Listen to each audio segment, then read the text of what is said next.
Salut à toutes et à tous, ravi de vous retrouver sur le plateau de BX Foot car aujourd'hui on a décidé de se pencher sur le sacre du Femina White Star Woluwe qui a absolument tout raflé cette saison.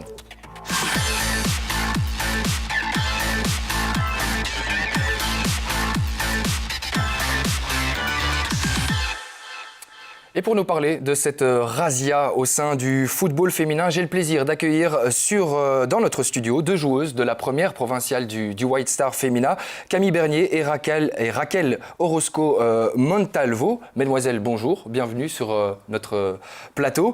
Vous êtes accompagnées de votre président Jean-Jacques Collin. Bonjour président. Bonjour. Alors c'était peut-être le meilleur moment, le meilleur jour pour vous inviter sur BX Foot aujourd'hui.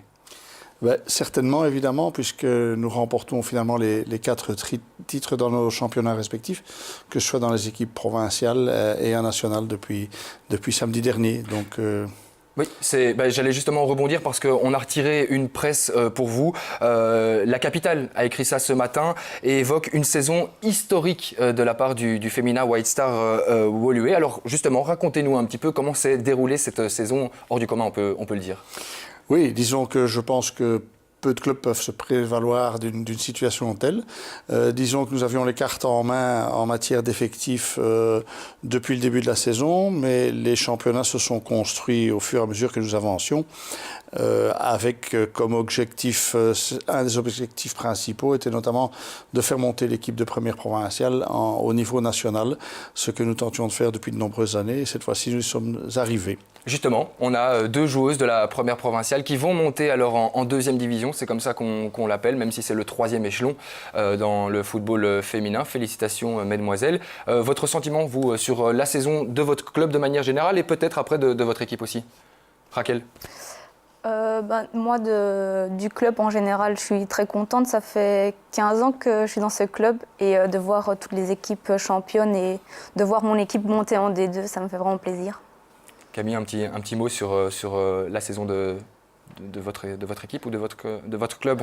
Oui, je suis très fière de faire partie d'un club qui fait 4 victoires de championnat, c'est quand même assez extraordinaire, et particulièrement de notre équipe où on a fini le championnat en tête et en étant invaincu, c'était vraiment extraordinaire comme expérience à vivre. En plus, j'ai entendu dire que vous étiez un club très soudé, que les filles d'une équipe suivaient les résultats d'une autre équipe et ainsi de suite. Et vous, Camille, vous avez eu l'opportunité notamment d'évoluer avec la première division et aussi avec la première provinciale. C'est sympa ça de voir un peu l'envers du décor, si je peux me permettre. Ah oui, c'est super, hein. Évidemment, j'ai pu faire quelques entraînements avec elle et quelques matchs. Et donc, je connais la mentalité de l'équipe de D1 qui est super, c'est très camaraderie. Et nous, notre équipe en P1, c'est plus une famille qu'une équipe, on peut vraiment dire ça comme ça. Vous évoluez toutes les deux en première provinciale, on l'a dit. Mais samedi, notre journaliste Élodie Fourneau s'est rendue au Stade Fallon pour suivre le sacre de la première division. Je vous propose donc de jeter un petit coup d'œil au résumé de la rencontre. Ce samedi, sur le terrain du stade Fallon de Woluwe-Saint-Lambert, le Femina White Star affrontait à domicile le Svelta Melsele. Avant-dernier match de la saison, l'ambiance est festive, car en effet, les White Stars en D1 n'ont besoin aujourd'hui que d'un match nul pour remporter le championnat de Belgique. Déroulé du match.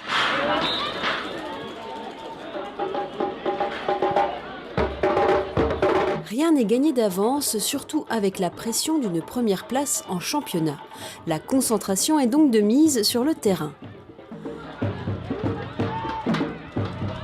Les joueuses créent de l'espace, des opportunités aussi, pour finalement marquer ce magnifique premier but de Morgan Weinze à la 36e minute.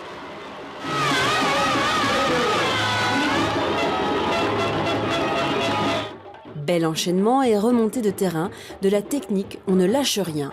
Bien que nous arrivions en fin de saison, l'équipe reste énergique, les joueuses se donnent face à la gardienne Jana Linsens qui ne laisse quasi rien passer.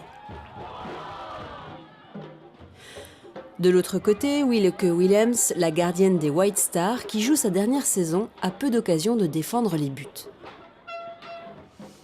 Dernier quart d'heure, Audrey de Moustier, la capitaine de l'équipe qui joue également sa dernière saison, sort du terrain. Ovation de son équipe.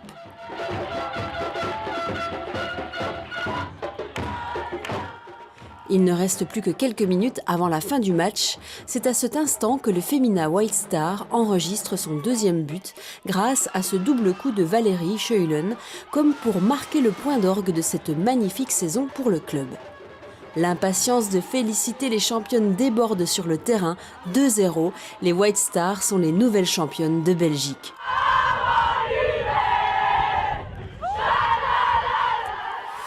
Président, votre équipe première a terminé avec une petite dizaine de points d'avance sur le club de Bruges deuxième, 16 points il me semble sur la Gantoise troisième qui complète en ce moment le podium. Quand on voit les chiffres, on se dit qu'il n'y a aucun doute, le titre est amplement mérité. Oui, en effet, mais le développement en termes de points dans le classement tel qui résulte à ce stade de la compétition est tout à fait différent par rapport au combat qui a été mené pendant toute une saison. Disons qu'on a toujours été très proche de Bruges qui a failli nous rattraper. Le dernier match que nous avons eu contre eux s'est soldé par une victoire de notre part un petit peu inattendue de 0-7. Donc à partir de ce moment-là, on pouvait dire que les jeux étaient quasiment faits, mais il a quand même encore fallu se battre pour obtenir les derniers points et créer la distance finale qui nous permet maintenant d'avoir le titre. On va revenir maintenant sur le succès général de votre club, donc le Femina White Star. Quelles sont les clés finalement de cette réussite? Parce que ce n'est pas un hasard de tout rafler comme ça en une saison. Les clés, je pense, c'est en premier lieu l'expérience. Le club existe maintenant depuis plus de 20 ans déjà et se consacre exclusivement au football féminin.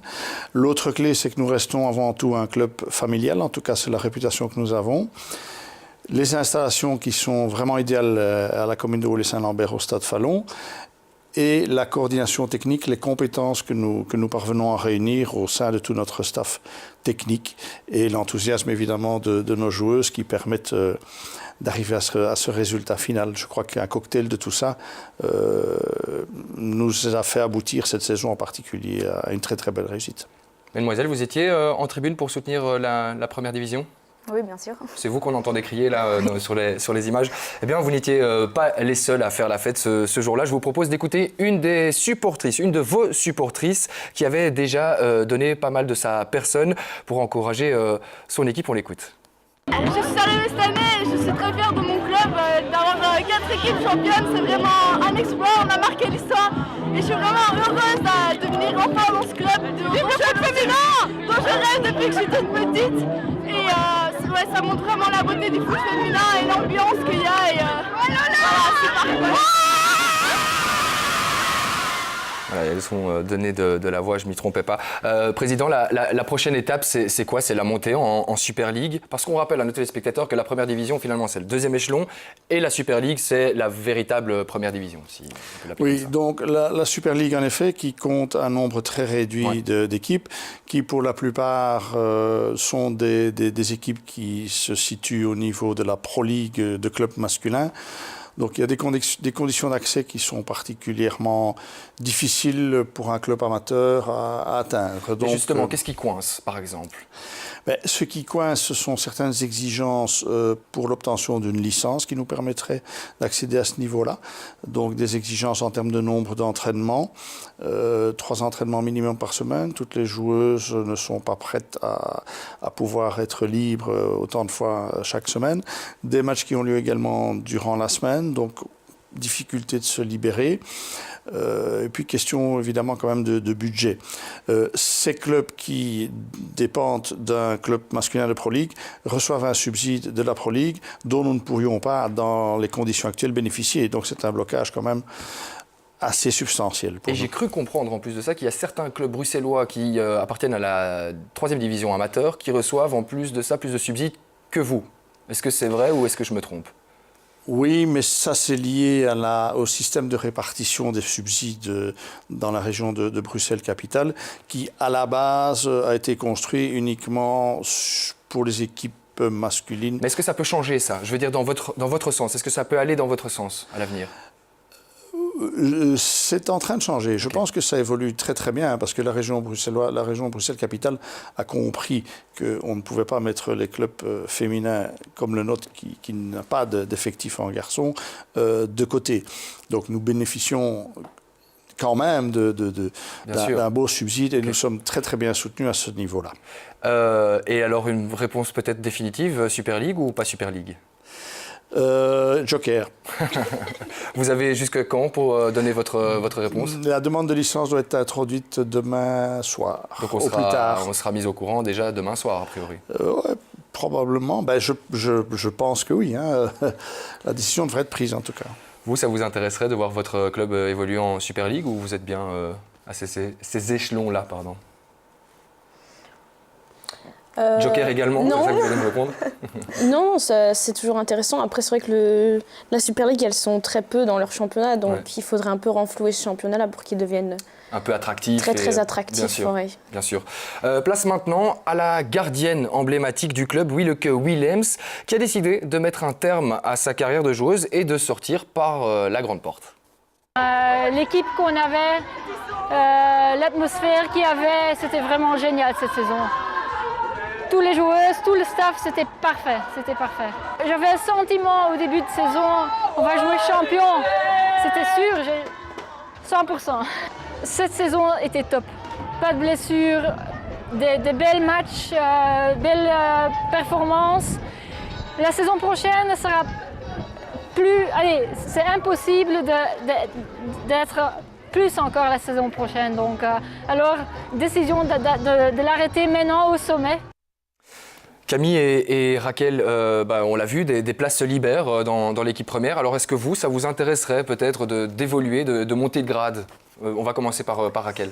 Moi, personnellement, non. Enfin, ça m'intéresserait, mais je fais des études avec lesquelles c'est pas très compatible. Je suis souvent prise le soir, donc les entraînements, c'est compliqué.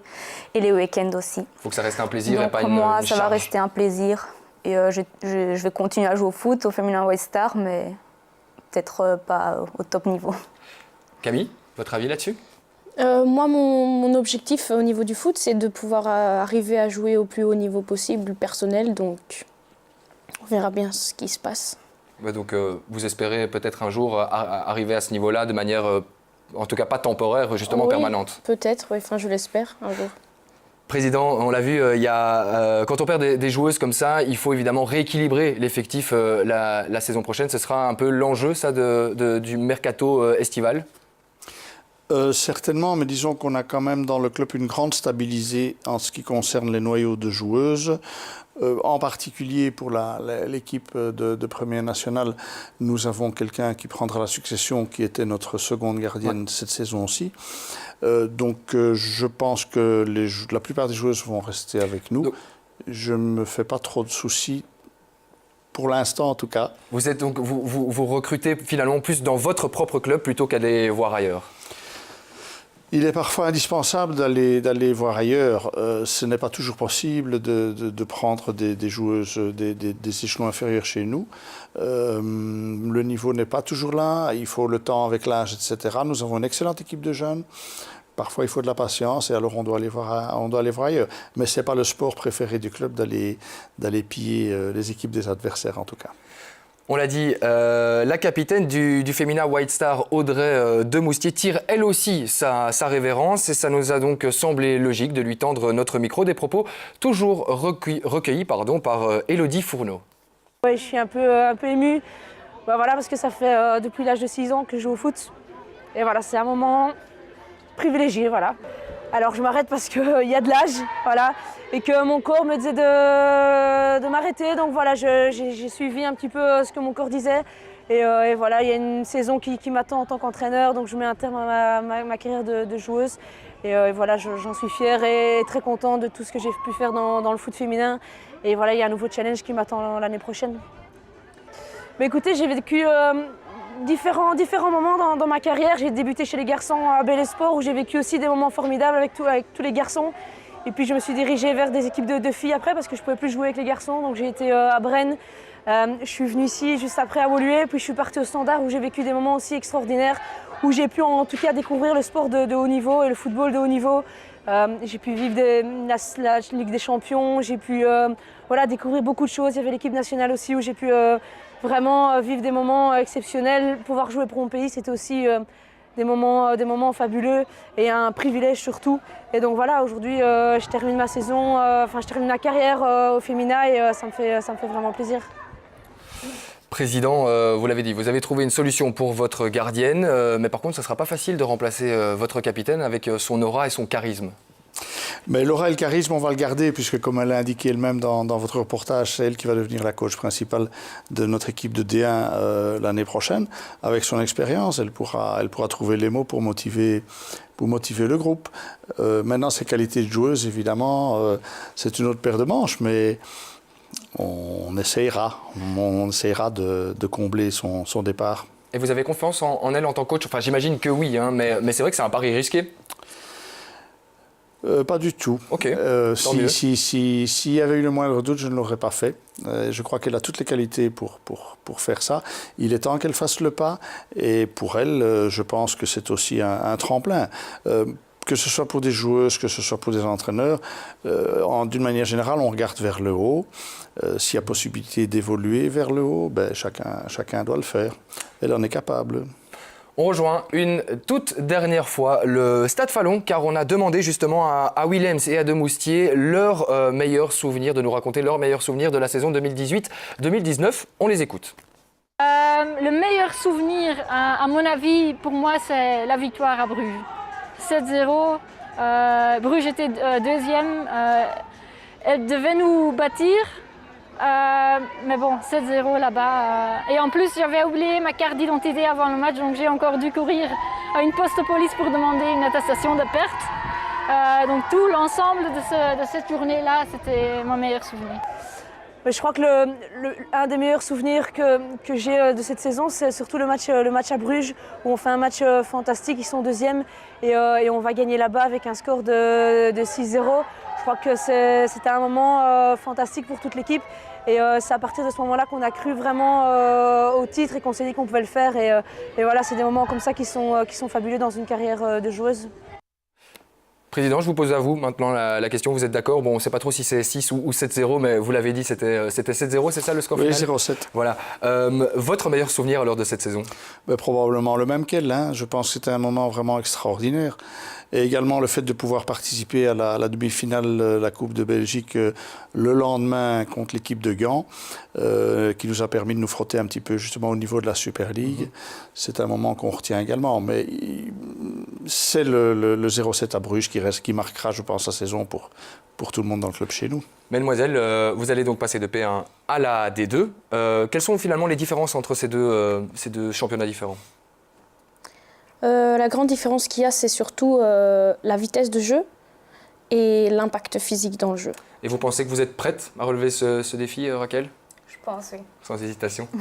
Eh bien, en parlant de P1, je vous propose de rapidement faire un petit détour vers les résultats de la première provinciale Brabant ACFF messieurs, car là aussi, il y a une véritable lutte pour le titre en ce moment. Et on note donc les succès des deux premiers du championnat, Jodogne et le Kosova. Jodogne conserve donc un petit point d'avance sur les Scarbecois à une journée du terme. Juste derrière, Etterbeek peut encore y croire grâce à sa victoire 3-6 sur la pelouse du stade Évérois. Mauvaise opération par contre pour le BX Brussels et le Crossing Scarbeek, tous les deux tenus en échec. Enfin, on relèvera aussi les victoires de Lannes, de Villers-la-Ville et le partage entre Boisfort et Waterloo. Voilà pour ces résultats. Président, un dernier mot pour clôturer notre émission. Ce sera probablement très difficile de réitérer un tel exploit la saison prochaine. Certes, je pense, mais il y aura d'autres challenges à d'autres niveaux. Nous verrons, mais nous ne serons plus jamais avec nos 4 équipes champions, ça c'est certain. Eh bien, merci à tous les trois d'être venus nous parler de ce formidable exploit. Et encore évidemment, félicitations au Femina White Star Woluwe. Merci aussi à vous qui nous suivez chaque semaine sur BX1. La semaine prochaine, eh bien, on abordera la Brussels Football European Cup. D'ici là, portez-vous bien. Ciao.